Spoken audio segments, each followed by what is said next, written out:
По повод Светскиот ден за борба против сидата, денеска по втор пат парламентот на Универзитетот Кирил и Методи и Сојузот на студенти по медицина на Македонија организираа кампања за едукација на кампусот на УКИМ, се со цел да се подигне јавната свест за оваа болест. Првиот дел од кампањата, односно ова вие во моментов што го гледате, вклучува едукација, директна едукација на студентите преку други обучени студенти волонтери кои делат репрезентативен и едукативен материјал како црвени панделки, презервативи, брошури во кои ги едуцираат мlaите како да се заштитат од сексуално преносливите инфекции, сидата,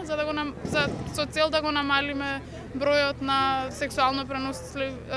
лица заболени со сексуално преносливи инфекции, сида. Вториот дел од настанот ќе вклучи отворена трибина со доктор Милена Стевановиќ во ректоратот на УКИМ, каде што студентите директно ќе можат да постават прашање кон докторката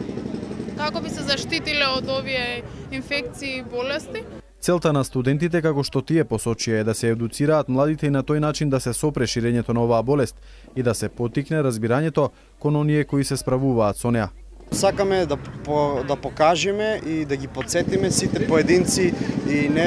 како владени и невладени организации дека оваа пандемија е тука, се уште постои, дека треба напорите и борбата да се зголемат за да можеме да ги искорениме и да стигнеме до нула. Такво е и овогодинешното мото, да се стигне до нула, да има нула поврзани